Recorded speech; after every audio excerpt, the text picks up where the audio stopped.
So a lot of you guys were asking, yo, Skillz, what build were you running for the Manhunt, and what build have you been running as a solo player on PC since you recently just fully switched over? So you guys know I'm about 1200 shade level, and this is the build that has gotten me through a lot of content. If I don't want to run a one-shot hotshot build, this is that build. So if you're newer, say you're around the 1000 shade level and this is a build, this build might actually work really good for you. And while you see a little bit more gameplay, I do want to talk to you guys about a couple things to pay attention to the build. Number one, not everything is God rolled, and I did that specifically. I thought it was a great way. I could do this build on my main account on PS5, but on PC, I don't have everything God rolled, so I thought it was perfect. Number two is my expertise. It's only 16 on PC, but this weapon's only at 15. So it's something that's doable, especially I'm only shade level 1209. So again, it's something doable for all of you guys as you guys see the build. Okay, I'm about 1000 shade level. He's only a couple above me. Yeah, this is something that I can really look forward to building upon, right? I think around 1000 shade level should be everybody's goal at this point. And then the expertise, that's really up to you, because even at 1000 shade level, you should be at least 14 expertise level if you do it right. And that's just like kind of donating everything, playing the game, doing control points.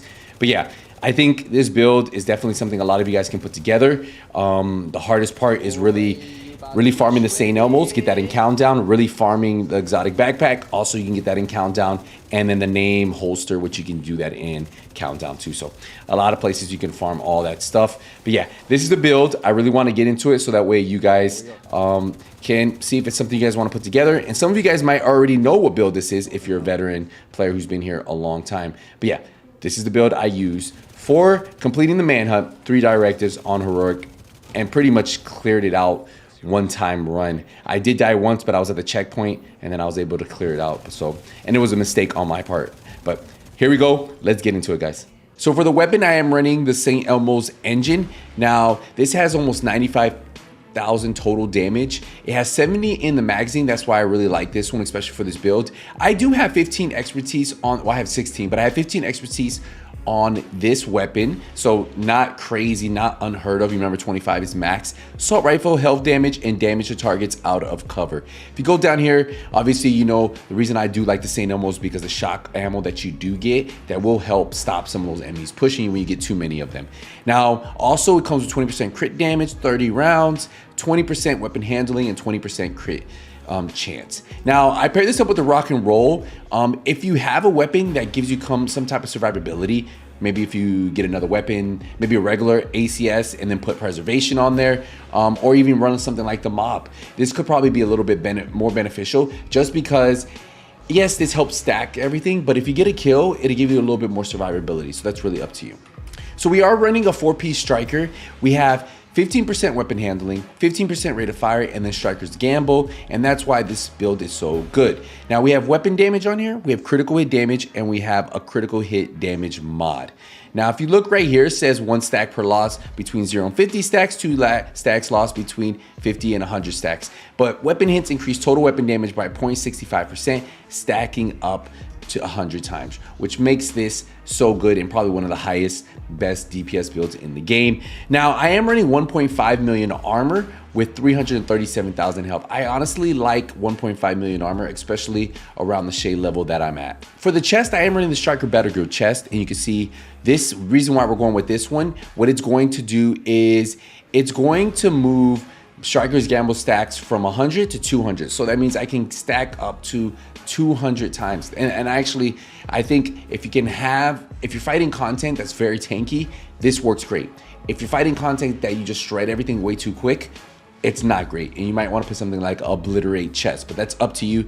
We have armor on here, critical damage, and critical hit chance. Again, if you are running content that you're going shredding through everything, you might want to swap out the chest, put like a Cheska chest. It'll give you 10% crit chance. You have weapon damage, crit chance, crit damage, and then you can also have Obliterate on there. But again, I like running this one, especially during the Manhunt. It worked great. And against harder enemies, those tankier enemies, those elite enemies, it works great. I can keep my stacks up pretty well. I am running the Bukar's holster. This is going to give me 10% skill haste. It gives me armor, crit chance, and it gives me another red core. Since I do want to be around 1.5 million armor, I really like the Bukar's holster for that piece because I still get some weapon damage, but I'm able to get an armor core too. So I literally get 2 cores. So I'm at 3 reds, 4 blues on this build, and well, technically 4 reds on this build because of the weapon damage here, and then 4 blues, which is pretty solid. For the knee pads, we are running another striker gear piece, and we have weapon damage, critical hit damage. For the gloves, we are running the striker battle gear gloves, and then it's gonna give us armor and crit chance. So you can see I can definitely optimize this. I haven't, so it's not even a perfect build, but just showing something for you guys to see. And then for the backpack, I'm running the Memento backpack. This is weapon damage, armor, skill tier, and then you can see we have critical hit chance here. Now, if you run something like the Ouroboros, because you have it from the incursion, well, then you could probably put crit damage there instead. So right here it says kill confirmed. Obviously, you guys know for every red core, I'm gonna get 15% weapon damage. For every blue core, I'm gonna get 40% bonus armor for 10 seconds, plus the 5% skill efficiency. Now at 30 stack, it's where it's really good, and that's where it really shines. And you guys saw in the gameplay, right? I was able to survive. Having that extra 30% weapon damage at full stacks, 30% skill efficiency, and 3% armor regen is a lifesaver, and it definitely works really good. And then being able to grab those trophies and build those initial stacks is really good. What I'm gonna do real quick, I wanna show you the stats because I know some of you guys wanna know. So we're sitting at 52% crit chance, where I don't like being under 50%, 112% crit damage, 75% headshot damage, and then we have that 10% damage targets out of cover because it's on the St. Elmo's, and 21% health damage. Now if we go to our armor, almost exactly 1.5 with 1.489, so almost 1.5, max health 337,000. We have no armor on kill. Now what I will tell you is I do have the survivalist because I am leveling it up.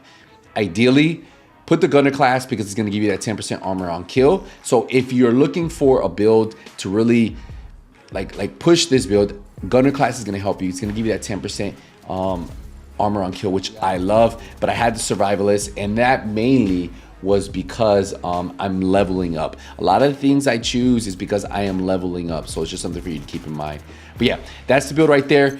I solo now. I run the Reviver Hive almost on everything because you're instantly up. I think it'd be a waste. Before, it would take forever, but now you go down and you're back up, and it makes a huge difference. And then obviously the defendant drone is, I'm leveling up the bombardier drone. Put whatever you want, but I usually run the defendant drone, and that'll give you 26% damage reduction. And then remember, that's gonna improve once you have a max stack. But yeah, that's the build right there. You guys can take a screenshot if you guys want. Remember, you guys can tweak this however you want. If you feel like you're not hitting hard enough, maybe add another red.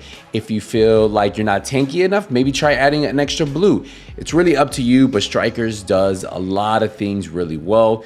And having some type of survivability with the Memento backpack is the way I like running it. Hey, thanks again. I'll see you in the next one. Hey, Nothing But Skills out.